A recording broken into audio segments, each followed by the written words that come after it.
Welcome, everybody. My name is Sia, and I'm a curator with MoCDA. Today, we are speaking with Kirk Finkel for a 10 questions in 10 minutes collaboration with SuperRare. Kirk Finkel, also known as Untitled XYZ, is an artist focusing on the construction of ethereal digital architecture. In addition to co-founding the Hither Yon collective and the design lab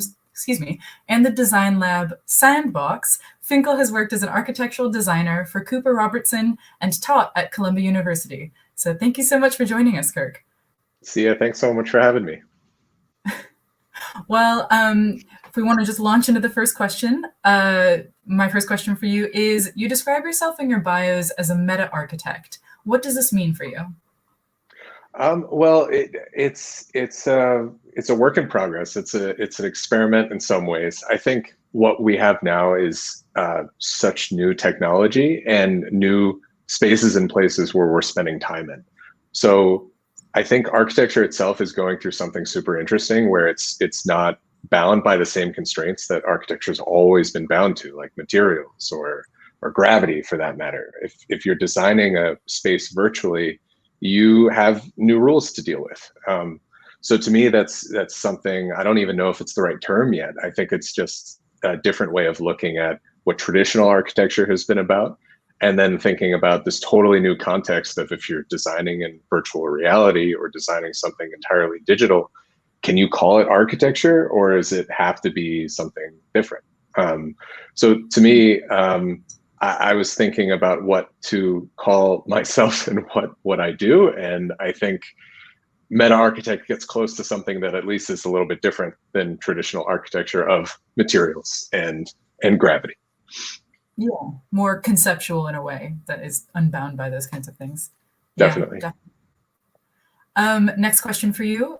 Each one of your pieces is beautifully intricate, and many of them share similar motifs like rounded arches and scaffolding and staircases. What's the process of developing these spaces? Do you start with like a complete idea, or is it more a process of discovery?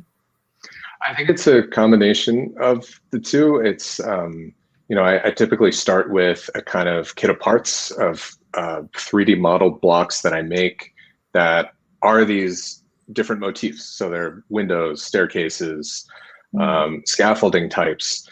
And so I really just start as a process of putting them together in different ways and then collaging them together, depending on the context of what it is that's being made. For example, this piece, these were two works that it was patterns of a modern picture and the habitual look of things were the names of the pieces. And this one in particular is based off of a Fernand Léger painting called The City. So this one, I took, these series of parts, these different blocks, and adapted them to the materials that were showcased in the painting. So I kind of borrowed some of the elements there, some of the color palette, and then collage it together to kind of make a commentary on a painting like that. So that's a favorite of mine right there, which is based off of a painting that I love called The City, which was painted like 100 years ago during a time when technology was impacting how cities take shape and what materials they take shape with. So I think it's a mix of discovery, but there's usually a starting point that then inspires the full piece as it comes together. Yeah, definitely. Next question for you. Do you take into account the functionality of your digital spaces when you're designing them? And if not, what do you prioritize over it? I think this one right here is a bit playful. You can see the stair doesn't really lead to anywhere. It's more of kind of a floating staircase, but I think totally depends on the context of the work. Sorry, I have neighbors above me if that was coming through. But it depends. If it's a virtual space, I've been lucky to do a couple different projects in Somnium Space, for example, and Decentraland. So if it's a virtual reality space, definitely the context matters a lot and the functionality of a staircase matters. But in some of the works, I think it's a bit more playful. It's supposed to suggest a staircase or suggest movement to the viewer. And in that case, it's more of a collage. Yeah. Next question for you. Why do you describe your works as imaginary cities as opposed to individual buildings or architectural explorations? That's a good question. I think, a lot of these, the staircases, the archways, these windows, they're meant to be a bit ambiguous in terms of scale. This is a good one here, the ziggurat, which is, you can see it as almost a study model. You could see it as a building, or you could see it as a city or a cityscape. And I think that's something that I like to play with a lot, and like to see what others see in it, because they see different scales depending on what's familiar to them.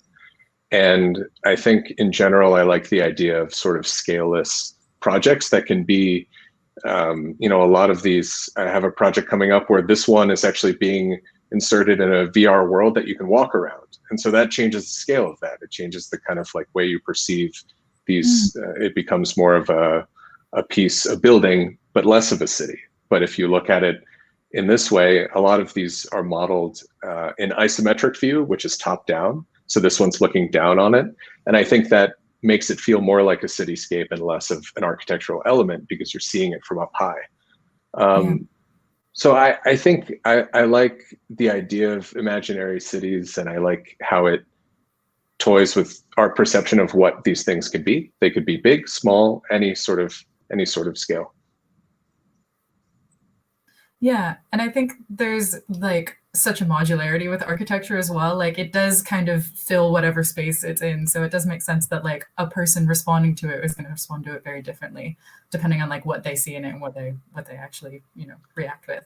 Right. And it's interesting that in some of these platforms too, if you do put a 3D object, or if you model it to be inserted in a virtual world like a Somnium space or a Decentraland, you can scale it to whatever size you want. It's kind of, it's not, it can be to some people a little model within a display case, or it could be the thing that encapsulates the full land that it's on. Yeah. So that's where I hope that these come across as both, where you can, depending on what the collector or what the viewer or person experiencing it wants it to be. That's what I like about these projects. Yeah. That makes perfect sense. Next question for you. Where did your love of architecture begin? It's a good question. I think, what's that? Back to roots a little. Back to roots. Like in the past. Right. I think, well, this has been, I started Untitled XYZ this year. This is, I've been thinking about this question a lot. This is a year where, 2020 kind of took everyone by the shoulders and shook them a little bit and said, what do you love? What do you want to do? And I think for me, it really had me looking back at my path, which has been kind of unorthodox or a little bit unusual as an arc of professions, from architecture, urban design, art. And I think for me, I've been thinking a lot about, what got me into this space in the first place, what got me into architecture. For me, I think there's when I was in high school, my dad was walking with me through Philadelphia, where I grew up. And there's a particular spot on 10th Street where he was telling me a story about how he was walking there a number of years ago with an architect named Louis Kahn, who's a well-known architect from Philadelphia and has done a lot of incredible projects, lots of city projects, lots of architecture projects. And he was talking about how the city of Philadelphia has changed. My dad was lucky enough to be his neighbor, so they walked together on a lot of different walks throughout Philadelphia. And on 10th Street, there was a laundromat, and Louis Kahn pointed up, and he told my dad, he pointed up at these chimneys that were above the laundromat, and he said, that's what a city should look like. And, I was there with my dad hearing this story, and I was sketching these things, hoping to be an architect or getting into architecture school and thinking about that. And I think, to me, I've been thinking about that phrase a lot. This is what a city should look like. And it wasn't, a skyscraper. It wasn't a typical way that you look at cities. It was a motif of chimneys, and the way that light hit them, the way that the brick material kind of collaged itself with other chimneys around it. And to me, that was kind of a moment where I thought architecture can be not just a single building. It can be a moment in a city that it really defines what the city is to people. It's these kind of motifs that make people familiar with a place. So it's interesting you said where, because it's not a when. It was kind of like, all right, what moment did I think architecture was for me? I think that was a really pivotal moment. Yeah, absolutely. Next question for you. You've had a formal education in architecture and urban design, where eventually you earned a Master of Science in those subjects. How do you see your artistic practice fitting in with your academic one? As I said before, I think it's an arc of, I started in art after architecture school, went into urban design, practiced for urban design for a little while, and now I'm back to art. And I feel like, the way that, especially practicing art now within the blockchain world, it's very interdisciplinary. It's much more like being an architect or an urban designer than a lot of people realize because of how many parts you're dealing with, how many stakeholders you're dealing with. I think the technology within blockchain that I'm extremely passionate about lends itself to practicing more as architects and urban designers than a lot of artists realize. It's really, and other people, anyone, it's really an infrastructure for collaboration that feels much more like practicing in an urban design firm. So I think that's sort of part of the arc and part of what feels like a natural next step, not necessarily bouncing between things. But it's been an interesting arc regardless. Always is. Next question for you. In one of your Sndbox talks, you pointed out the similarities between blockchain and urban design, where there's this idea of decentralizing urban spaces to allow for greater access and better community building. I think your Steam project your Steam Park project was like a really wonderful example of this in practice. But my question for you is, where do you see this technology leading, and what projects are you excited for on the horizon? Well, the Steam Park project was a big eye-opener for me. That was really the first project that I did in the blockchain space, which was basically crypto crowdfunding for public benches and a public garden in Brooklyn. And that to me was like the moment where I realized that there's an infrastructure here for financial resources, but also social resources. It was this kind of very collaborative structure that can be used in so many different ways. And this was really before I knew anything about NFTs or the way that the blockchain is developed and all the apps that have come along with it.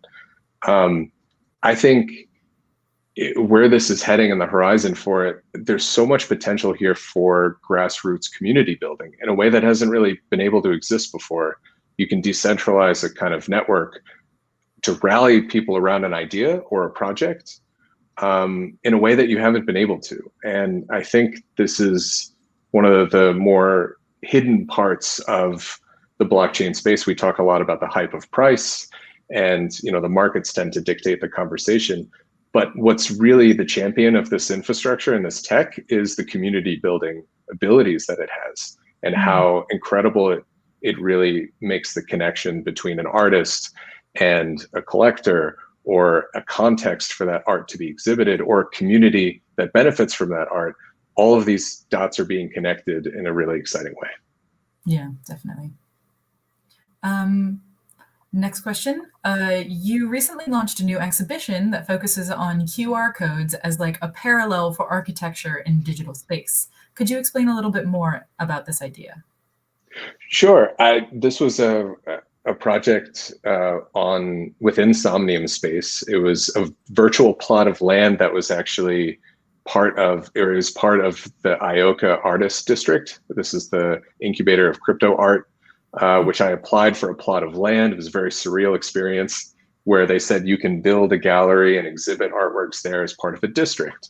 And this was a really surreal experience for me as coming from architecture and urban design, where these people are creating a virtual district for artists to showcase things. I was really interested in how you look at native crypto architecture. So what site-specific art could I make at this plot of land that would be related to the space that it's in, or the plot of land that it's on?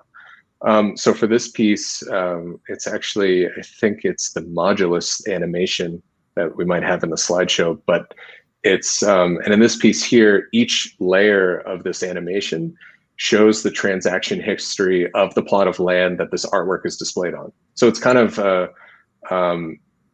visualization in a way of what this plot of land has experienced over time, from the genesis of the NFT itself to it being transferred to IOCA. and to me, renting it to build this thing. So it's kind of an experiment about how QR codes could be looked at as like a scaffolding for native crypto art. And the staircases themselves follow the QR code in the direction that a QR code is read. So there's some parts of that that are fun. But yeah, I like this piece for that in the series. I think it was fun for me to figure out what would make sense locally in Somnium and not be able to exist somewhere else. Yeah, definitely. And like the idea of this like imaginary city as well, like that feels very like you can really see that in practice now that you see it like actually being built as it comes up to the top. So yeah. Right. Yeah, I think that was fun to build that. Yeah. Second to last question for you. What is something you've kept with you from the beginning of your art practice? It's a good question. I think I could answer it literally because maybe that's more fun. Because I keep a lot of stuff. I have a compass on my desk somewhere, honestly, but I can't. It's a compass used for hand drafting, and you can see some of the drawings there, the ink drawings. I have had the compass since 2006. I can't get rid of it now. It's just part of. It's like I draft with it, I draw with it, I sketch with it. And I had that during the time when I drew some of those first imaginary cityscapes with a collective called Hither Yon. There were 4 of us there, and we would pass a piece of paper to one another and draw within little squares and pass it back and forth and pass it back and forth until a composition was made. And the compass has been with me through that. So it's my artifact or thing that just sticks with me over the years, I guess. Definitely. It's always nice when there's something like physical, just like from the past that kind of gets brought into the future. It's like a junk drawer of things that just, there's always stuff there that you're like, oh, I can't throw this away now. I remember that. It's this is vintage now. Exactly. The compass, hand drawing, nobody does that anymore. But yeah, I think that's something that's always been fun to look at and remember those things. Definitely. And last question for you, number 10, what's next for you? What's next? I have, I'm excited about what's happening in the crypto art and the blockchain art world. I think there's so many more resources now, like those in MoCDA, SuperRare, in Ioka, the artist district that I'm in. There's another artist district I'm in called 100X Art. And I'm excited by what's being built now, that there are all these grassroots projects that are creating different sub-communities that people can participate in different ways, both as creatives or curators or collectors, and or just observers. So for me, I'm really excited about how the technology has improved so much so that creatives and engineers can work together to build incredible things. I have a couple shows coming up in VR that are both in blockchain and out of blockchain. So the Ziggurat project that we showed earlier, that'll be something that you can explore in VR, but that actually will be off-chain. And then there's some on-chain projects that'll be really fun that have to do with communities and districts, and some site-specific crypto art projects as well. Amazing. Sounds like a busy calendar. Yes, I don't, it's hard to sleep these days, but lots of exciting stuff happening. Yeah, definitely. All right. Well, thank you so much for joining us, Kirk. It was really lovely to have this conversation with you. And thank you everyone for tuning in. So see you guys here next time for 10 questions in 10 minutes. Thank you, Sia.